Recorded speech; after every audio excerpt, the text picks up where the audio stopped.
wherever we fall. Seguimos con la siguiente charla, esta vez es una charla en español. Va a estar a cargo de Paola Pérez y Erika Vega, ellas son de Venezuela y Colombia respectivamente, y nos van a hablar sobre seguridad en enrutamiento a través de Internet, a través de la comunicación que se produce entre sistemas autónomos, por ejemplo. Sin duda va a ser una charla súper interesante. Así que bueno, sin más introducción, los dejo con Paola y con Erika.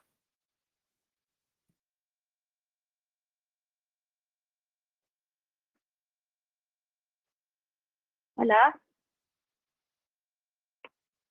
hola. Bueno, muy buenas tardes para ustedes, buenas noches para los que estén por este lado en Europa, y estoy en España. Como lo dijo Sheila, bueno, mi nombre es Paola y hoy le vamos a hablar sobre enrutamiento, seguridad y colaboración. Los objetivos de esta charla básicamente es mostrarles a ustedes la adopción de diferentes tecnologías y normas para lograr el enrutamiento global de una forma más segura, asimismo evitar la propagación de la información por enrutamiento incorrecto, mostrarles la seguridad para el tráfico con direcciones IP falsas y, bueno, facilitar entonces la validación de la información de enrutamiento a escala global para evitar incidentes de seguridad.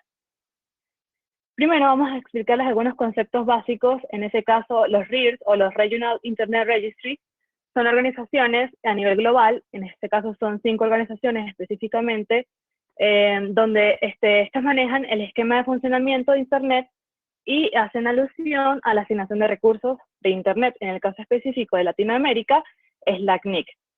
Pero, ¿qué son los recursos y quién puede usar un recurso? Cuando les menciono recursos, nos referimos prácticamente a las direcciones, los bloques direcciones IPv4, los bloques direcciones IPv6 y los sistemas autónomos. Y cualquier organización puede obtener recursos. Para publicarlos, pues debe haber entonces que se tiene que apoyar en su upstream o los peers o los proveedores de servicio. Y entonces el RIR, en ese caso, si hablamos de Latinoamérica, sería la CNIC, pues asigna los prefijos que va a anunciar. Esto puede ser bajo diferentes maneras, bien sea bajo las Letters of Authorization, los IRR, que son, es un esquema de políticas de asignación de recursos, un esquema de políticas de asignación de recursos, bajo vía email o por forma web. Los proveedores o los peers verifican el derecho del uso a través de los UIs del RIR, en este caso, bueno, de la CNIC, donde es información que no está firmada y no es utilizable directamente para el ruteo, o en el UIs IRR, que también es información no firmada y tiene pocos mecanismos para autentificación del derecho de uso. Esto quiere decir que, bueno, más básicamente, si queremos la integridad del sistema, va a depender mucho de la confianza que exista entre los peers. Pero, ¿qué es un sistema autónomo como tal? Un sistema autónomo indica puntualmente una red que está bajo una misma política de enrutamiento, tiene un mismo protocolo de enrutamiento y tiene un mismo propietario y un control administrativo. Es un identificador, está identificado por un número de 32 bits y se conoce como número de sistema autónomo. Para explicar un poco la interconexión de los sistemas autónomos, se tiene que tener presente que hay protocolos que funcionan en el interior de la organización, que son los IGP, que son como por ejemplo el OSPF, el EIGRP, que son utilizados para intercambiar información de ruteo entre un sistema autónomo. O los protocolos externos, como es el BGP, que es el que nos vamos a enfocar prácticamente en esta presentación, que es el utilizado, es también un protocolo de información de ruteo y es utilizado entre varios sistemas autónomos. El BGP es un protocolo que opera intercambiando información de rutas y garantiza un camino libre de loops, o sea, que no se desvía la información, por decirlo así. Es usado para intercambiar información del enrutamiento entre diferentes redes. Está descrito en el RFC 4271 y es la clave, los sistemas autónomos son su clave esencial. Pero ¿por qué se dice que BGP es inseguro? BGP es la columna vertebral de Internet y es inseguro porque la mayoría de los proveedores en sí no implementan el protocolo BGP de forma segura. Esto deja Internet vulnerable y abierto a secuestro de rutas de manera maliciosa. Un caso que fue muy famoso fue el de Cloudflare en junio del año pasado, donde, donde puntualmente Verizon, que era su upstream, no hizo el filtrado de una ruta inválida y por eso entonces trajo como resultado la indisponibilidad del servicio. A continuación, mi compañera Erika les va a explicar lo que significa el secuestro de rutas.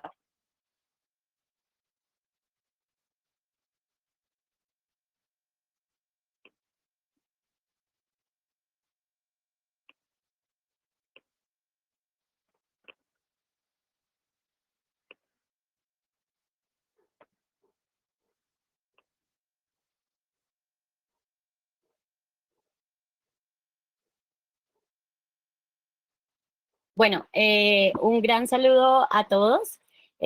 Continúo entonces con lo que venía explicando Paola hace un momento, teniendo presente todos estos incidentes que nos mencionaba ella hace un momento, los incidentes que vemos que, pues digamos, como tal, informados como leaks o como hijacking o secuestro de rutas, pues vamos a mirar este escenario de secuestro de rutas, en donde tenemos este esquema. Vamos a hacer el ejercicio principalmente con el sistema autónomo 40, sistema autónomo 20, sistema autónomo 10, teniendo presente que pues son sistemas autónomos diferentes, es decir, que tenemos a personas, administradores de red diferentes con diferentes políticas.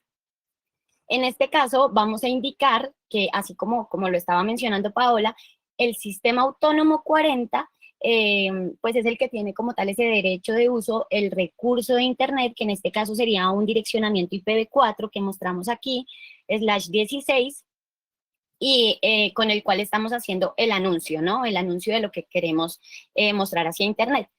Con este recurso, él va a llegar hasta su destino, que en este caso es el router 1, y pues como vamos viendo en la información del ASPAT, que es la información que tenemos o que reconocen nuestros routers dentro de este protocolo BGP, pues vamos viendo cómo se va sumando cada uno de los sistemas autónomos por los cuales pasa o transita nuestra información. En este caso, cuando llega, por ejemplo, al destino, al router 1, vamos a ver que tenemos pues en el ASPAT la información del sistema autónomo que lo originó, que en este caso es el 40, y el tránsito, que fue el sistema autónomo 20 para llegar hasta el destino.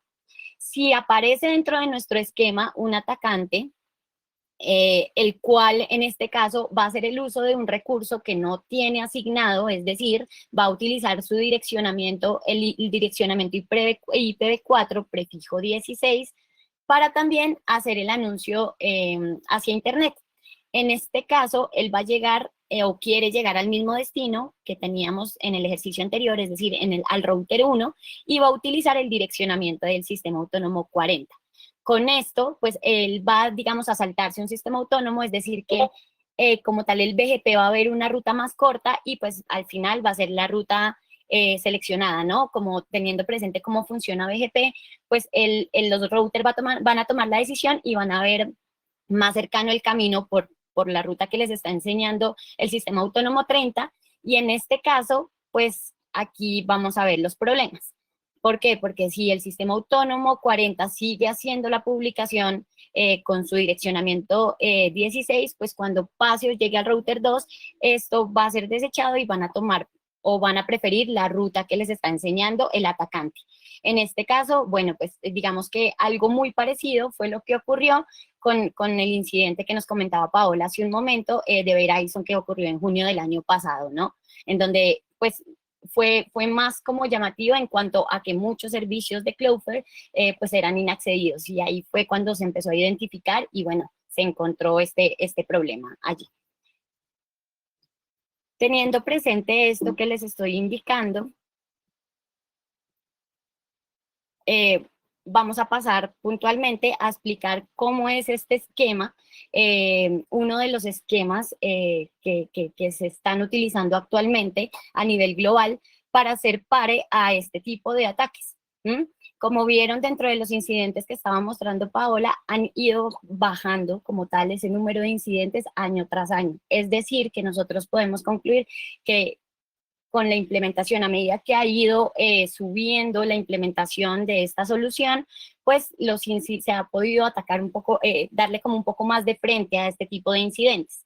Entonces vamos a hablar de RPKI, que puntualmente es una infraestructura de llave pública a nivel de recursos, donde vamos a generar certificados firmados digitalmente. Como lo estaba mencionando también hace un momento Paola, este tipo de infraestructura funciona de manera jerárquica como funciona la infraestructura de asignación de recursos para Internet. Es decir, que tenemos nuestra entidad a nivel global encargada de asignación de recursos, que es la IANA, ¿sí? Ellos generan los certificados para los recursos o el direccionamiento que entregaron a cada uno de los registros de Internet a nivel global. En este caso, pues tenemos los 5 registros de Internet y vamos a enfocarnos en LACNIC, que es el registro de nuestra región. Asimismo, LACNIC, con estos recursos que va entregando a sus miembros, ya sean proveedores de servicio de Internet o usuarios finales, él debe generar unos certificados indicando que estos usuarios tienen el derecho de uso de estos recursos. Y así, pues, digamos que puntualmente vamos viendo esa infraestructura a nivel de jerarquía. ¿Qué compone como tal esta solución de llave pública para los recursos? Pues vamos a generar unos objetos firmados digitalmente que los vamos a llamar ROAs, los vamos a ver a detalle más adelante. Adicionalmente, bueno, un poquito como para ponerlos en contexto, estos ROAs los podríamos comparar, por ejemplo, con los road o los road 6 que encontramos nosotros en la información de los IRR. ¿Sí? Que puntualmente nos va a mostrar información de sistema autónomo y prefijo que va a ser publicado por ese sistema autónomo.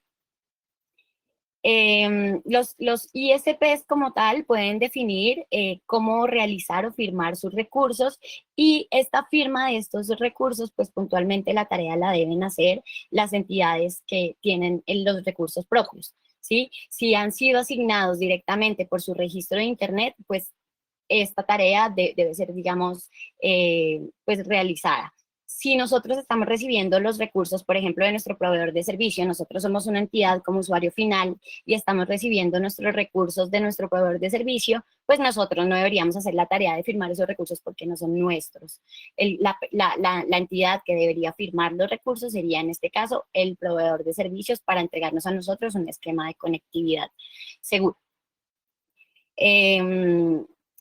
Teniendo en cuenta todos estos componentes que tenemos en la solución de RPKI, pues ya entraríamos a hablar de un esquema o un mecanismo a nivel de validación de origen. Es decir, que con este esquema montado completamente vamos a poder validar o monitorear qué sistema autónomo es el que está originando la ruta.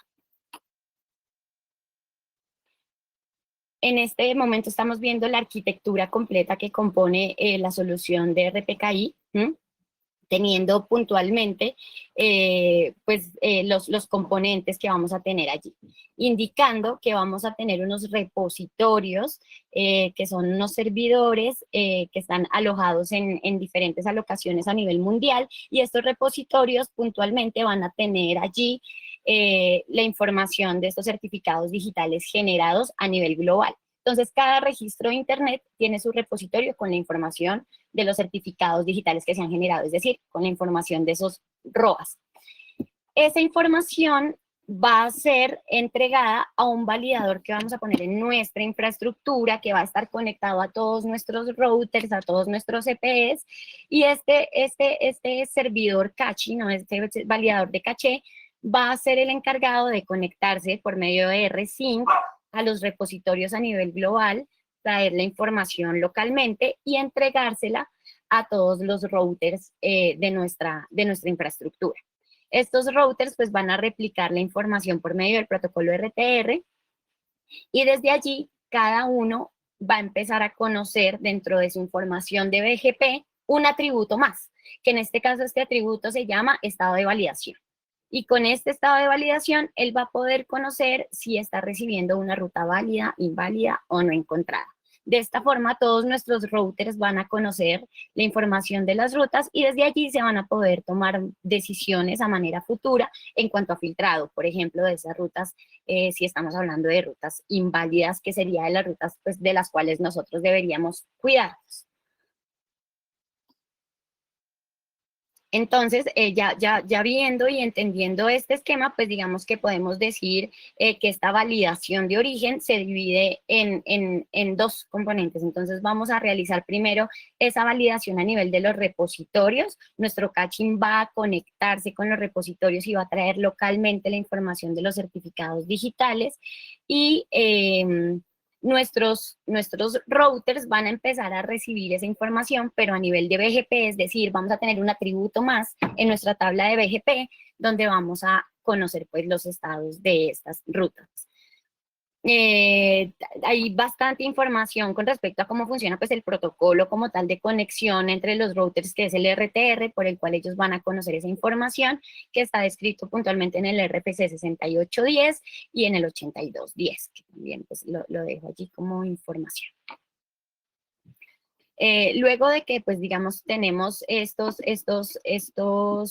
certificados totalmente validados y localmente, pues ya toda esta cadena criptográfica, pues, se va a empezar a conocer por toda nuestra red, se va a empezar a replicar y, pues, desde allí se van a poder empezar a tomar decisiones.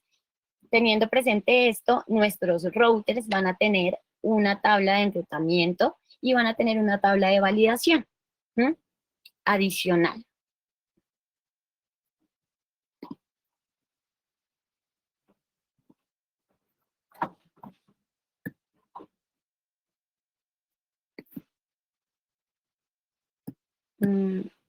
Ok, entonces continuamos. Ay, no sé, creo que se quedó un poco parado aquí, que lo estoy cambiando. Tenemos un problema con la presentación.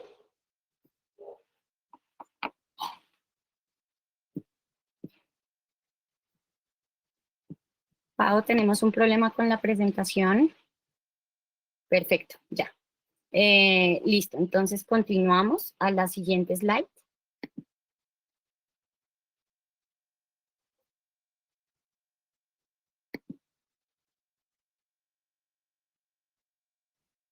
Perfecto, seguimos.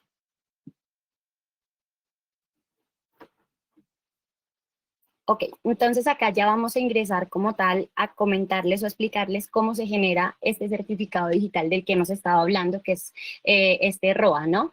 Entonces, como les indicaba, este certificado puntualmente lo que necesitamos que contenga información es bajo qué esquema de direccionamiento, ya sea IPv4 o IPv6, nosotros vamos a hacer la publicación de nuestros anuncios y cuál es el sistema autónomo que tiene el permiso de hacer la publicación o el uso de ese recurso. Entonces, este es un ejemplo de cómo se crea el ROA. Puntualmente estos certificados digitales nosotros los vamos a crear dentro de un portal de nuestro registro de internet, que en este caso es LACNIC, y dentro de ese portal nosotros vamos a tener el espacio para empezar a generar todos los certificados digitales según como nosotros tengamos nuestro esquema de direccionamiento. Entonces allí, como van a ver, digamos que es bastante simple generar el ROA porque desde allí vamos a poner el nombre que le queramos poner al certificado digital que vamos a generar. Adicionalmente vamos a indicar el sistema autónomo que va a hacer la publicación de nuestro recurso. Entonces, si nosotros somos un usuario final y no utilizamos, digamos, un sistema autónomo propio, en este caso nosotros deberíamos indicar el sistema autónomo de nuestro proveedor de servicios, ¿sí? O de nuestro upstream, que será puntualmente el que va a publicar estos recursos nuestros. Adicionalmente vamos a indicar pues la validez del certificado digital, que la idea es que pues esta validez esté enfocada en el tiempo o en la duración que nosotros vamos a tener esta relación de confianza con nuestro proveedor de servicio o pues el dueño de este sistema autónomo que va a hacer la publicación. Si nosotros tenemos un sistema autónomo propio, pues el certificado se debería generar con nuestro sistema autónomo propio con el que igual vamos a hacer la publicación de nuestros anuncios. Y luego, en la parte final, vamos a indicar cuál es ese recurso que se va a publicar. En este caso estamos hablando, en este ejemplo, de un direccionamiento IPv4 prefijo 22, o sea, que fue el que recibió la entidad del RIR, del registro de Internet del ACNIC, y este está indicando que este lo ha desglosado, o sea, lo ha subdividido en diferentes bloques 24. Es decir, que ese sistema autónomo tiene permiso para publicar el direccionamiento, ya sea 22 o en sus subredes o en las redes que se hayan generado desde allí, /24. Entonces, desde allí ya tenemos pues nuestro certificado generado sin ningún problema.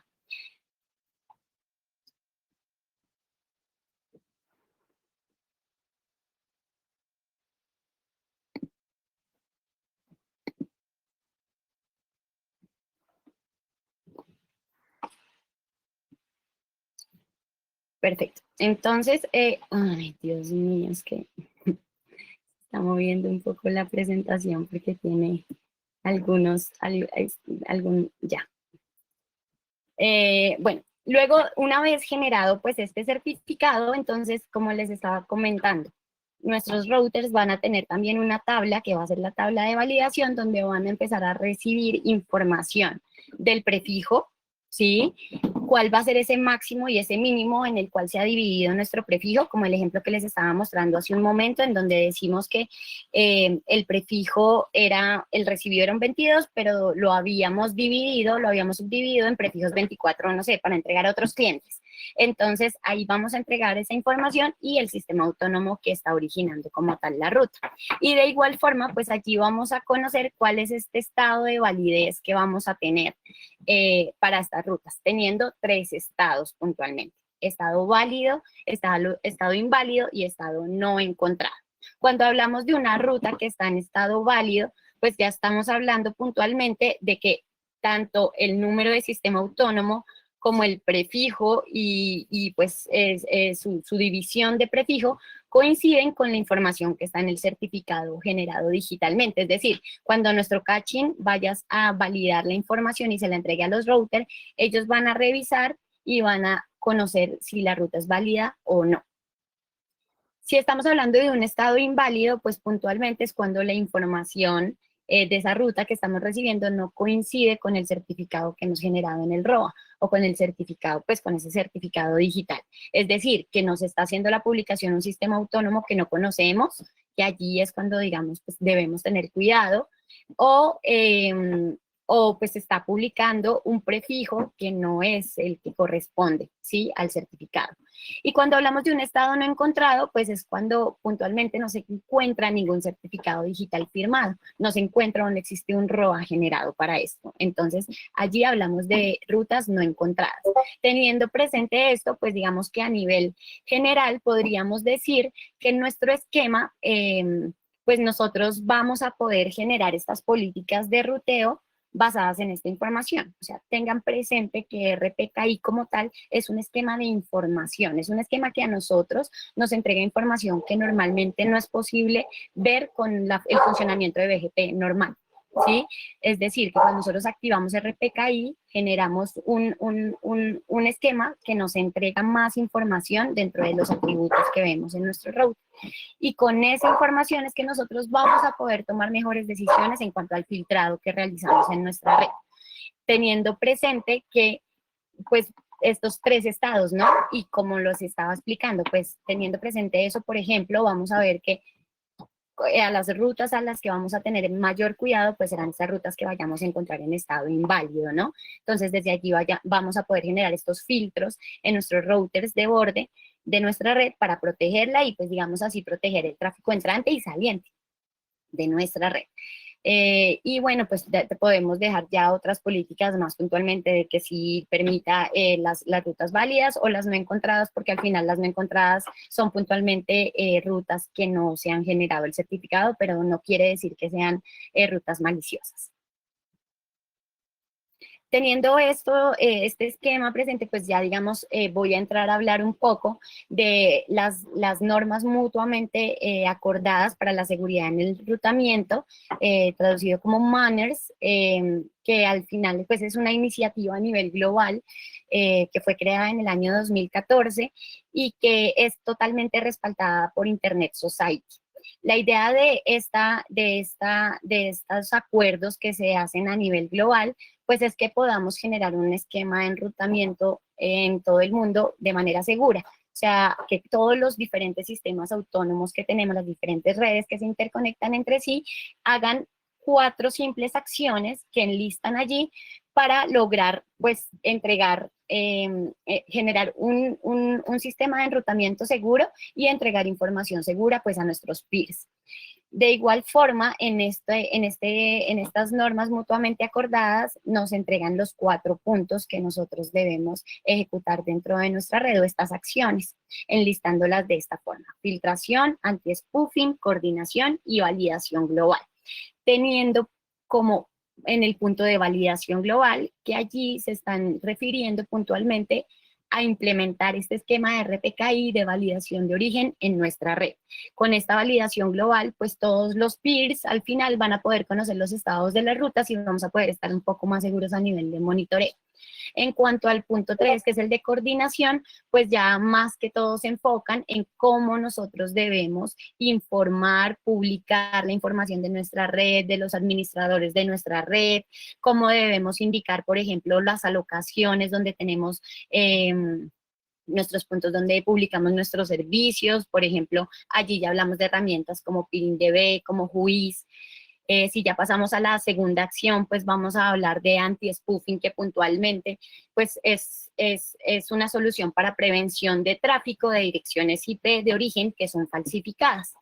Y la parte de filtración, que ya serán esas políticas que nosotros vamos a aplicar en nuestros dispositivos basados en, pues, la información que recibimos, y como les indicaba, si nos estamos apoyando del esquema de RPKI, pues vamos a poder lograr tener información más a detalle para hacer este punto de una manera, pues, con más conciencia. En muchas ocasiones, muchos de los problemas o incidentes que se presentan son problemas de malas prácticas a nivel de configuración o errores como tal humanos, pero bueno, la idea es que conozcamos todo esto, que lo podamos monitorear y podamos actuar a tiempo para no tener problemas en nuestro enrutamiento a nivel global. Entonces, finalmente, pues quiero cerrar con unas conclusiones dentro de todo lo que indicamos allí, en donde pues tenemos, pues digamos, como ese esquema, lo que explicaba Paola en cuanto a BGP, que el sistema de ruteo normalmente pues es uno de los pilares de Internet, pero pues es un esquema muy vulnerable a ataques y a configuraciones erróneas. Por esto, digamos que se ha hecho un gran avance en este esquema de enrutamiento seguro en cuanto al tema del uso de RPKI, estas acciones que nos mencionan desde Manners, que se están, digamos, hablando a nivel global, y pues todo este esquema de validación a nivel del origen. ¿Qué es necesario? ¿Cuáles son los pasos que debemos seguir? Pues continuar con este despliegue a nivel Latinoamérica para realizar el despliegue de RPKI, de validación de origen. Entre más redes estén haciendo esta validación, más información vamos a poder conseguir. Hablar un poco del grupo de trabajo que documenta este tema de RPKI, que puntualmente es el grupo de trabajo de la IETF, que se llama Sidrops, y desde allí pues vamos a poder, cualquier persona puede participar en estos grupos de trabajo y desde allí van a poder conocer información a detalle de este tipo de validación. Y otra cosa importante como conclusión es que estos certificados, recuerden que la responsabilidad de generar este tipo de certificados es puntualmente de los dueños de los recursos de Internet. Recuerden que cuando hablamos de recursos de Internet hablamos de direccionamiento IPv4, direccionamiento IPv6 y números de sistema autónomos. Entonces, desde allí es que vienen las responsabilidades. Con esto finalizamos. Quiero darles las gracias por el espacio y bueno, quedamos atentas a las preguntas que puedan tener. Muy buena charla. La verdad que estuvo muy buena, muy clara. Muchas gracias, Paola y Erika, por la presentación. Estuvo excelente. Estoy mirando el chat a ver si hay alguna pregunta. También estoy mirando en Discord si alguien quiere preguntar algo. Ahí tenemos una pregunta que dice: ¿qué tipo de organizaciones, personas estarían interesados en ataques al protocolo BGP? ¿Qué puede hacer un usuario normal de Internet para protegerse de este tipo de ataques? Bueno, si quieren respondemos la primera. ¿Qué tipo de organizaciones estarían interesados en ataques al protocolo BGP? Ok. Bueno, pues principalmente las organizaciones pues que más deberían estar interesadas en este tipo de ataque pues son los proveedores de servicio. lo mismo, estos upstream que utilizamos, los proveedores de tránsito, por ejemplo, estas CDNs, estas redes de generación de contenido, como lo es Cloudflare, pues porque al final son estos los que manejan la mayor cantidad de tráfico, los que manejan la mayor cantidad de recursos a nivel de Internet, y pues son los que especialmente más cuidado deben ponerle a sus configuraciones y deben tener más, poder monitorear y visualizar más pues la información que entra y que sale de su red. Buenísimo. Y la otra pregunta era, ¿qué podemos hacer nosotros como usuarios normales de Internet para protegernos de este tipo de ataques? Bueno, como usuarios normales, digamos que pues ya conociendo un poco de fondo este esquema de RPKI o de estas buenas prácticas que les hablábamos de Manners, pues la idea es que nosotros tenemos todo el derecho de como usuarios solicitar esto a nuestros proveedores de servicio de Internet. Así tenemos la seguridad de que pues la información que estamos recibiendo es información que no, pues digamos, puede venir de puntos que vengan, pues no sé, de atacantes, ¿sí? Si somos usuarios finales, que al final no administramos recursos, no tenemos direccionamiento propio y demás, pues es más como el solicitar esto a nuestros proveedores de servicio, así logramos expandir pues la implementación de este tipo de recursos a estas infraestructuras críticas, que al final son los proveedores de servicio, los proveedores de tránsito, y de esta forma, como usuarios finales, vamos a lograr expandir un poco más o ayudar a que este tipo de iniciativas se expandan más. Ustedes saben que al final siempre el cliente tiene la razón y pues como última salida de estos proveedores de servicio, la única que van a tener es hacerte, pues digamos, como caso a tu solicitud. Entonces es como más decir, por favor, quiero validar si el direccionamiento que me está entregando tiene su certificado digital firmado, si digamos es un recurso que se puede validar o monitorear. Entonces, bueno, ahí ya van a saber que estamos hablando del tema de RPKI. Tal cual, qué importante, ¿no? Es exigir como usuarios, siempre trato de decir eso, exigir como usuarios finales la seguridad, ¿no? El proveedor del servicio o del dispositivo que estemos utilizando. Así que verdaderamente eso es clave. Después tenemos una pregunta más bastante interesante acá en Twitch que dice, ¿hay alguna ley en países de la TAM que estén haciendo cumplir estas buenas prácticas? Lastimosamente no existe ninguna ley a nivel Latinoamérica. Pues lo digo lastimosamente es porque al final es una buena práctica. Como ustedes vieron el esquema, pues no es un esquema que genere, digamos, mayor gasto a nivel de la implementación, porque se va a implementar prácticamente con los dispositivos que se tienen allí, a no ser que se necesite adquirir un servidor adicional para poder poner el validador y desde allí establecer la conexión. Pero lastimosamente no existe ninguna política que pues, que pida implementar esto, pero gracias a todo el tema de sensibilización y capacitación que se ha realizado puntualmente, más que todo desde el registro de Internet, que es LACNIC, pues a nivel Latinoamérica estamos muy bien en la implementación de este protocolo. De hecho, estamos mucho mejor que en Europa, por ejemplo, o en algunos estados como en Asia. Entonces, bueno, pues la idea es que podamos seguir subiendo o ayudando con la implementación de este tipo de soluciones para así seguir aportando a minimizar esta cantidad de incidentes que se presentan a nivel del enrutamiento. Cabe destacar también, para agregar algo de Manners, que justamente como lo indicó Erika, es una iniciativa de Internet Society y uno de sus objetivos de alto nivel a largo plazo es que Manners o las acciones de Manners sean vistas como una norma en todos los operadores de red a nivel global. En Latinoamérica, yo sí puedo decir que, por ejemplo, México ha tomado bastante liderazgo en las universidades de México, están implementando las normas mutuamente acordadas a Manners. Excelente. Acá alguien en Twitch pregunta justamente si hay alguna entidad reguladora u auditora de estas buenas prácticas. Yo entiendo que sí, obviamente a largo plazo sí lo habrá, porque ya llega un momento de que si se adopta como a nivel de política, a nivel de gobierno, de operadores de red como tal, sí habrá luego en el futuro, pero actualmente no. Sí, en este momento, digamos, puntualmente el registro de Internet o el ACNI, que es el que nos entrega la información o el que conoce la información a nivel global de cómo ha ido subiendo la implementación y a nivel de todos los recursos que ellos administran, cuáles ya han sido firmados y cuáles no. Excelente. Hay una última pregunta que veo, a ver, acá en Twitch. ¿Qué tan seguro es que no exista la venta de bases de datos de certificados RPKI?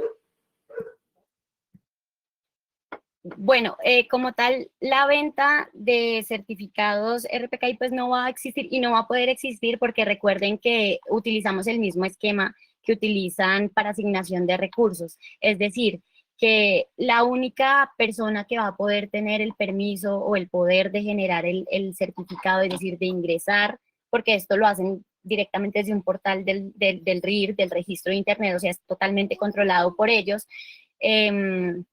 La única persona o la única entidad que va a tener el permiso de poder ingresar a generar el certificado es la entidad que recibió el recurso, la entidad a la que le fue asignado el recurso, ya sea direccionamiento IPv4 o IPv6. Entonces, al final nunca se va a poder convertir, pues, como en un mercado, a no ser que estemos hablando, pues, de estos recursos que son legados por ISPs y demás, que ya son como revendidos por terceros a los usuarios finales, pero al final la tarea de generación de los certificados pues va a ser de los proveedores de Internet y pues al usuario final no le va a dar, digamos, como nada de ganancia tener como tal el certificado digital, porque el que necesita el certificado digital pues es el sistema autónomo que está publicando la información.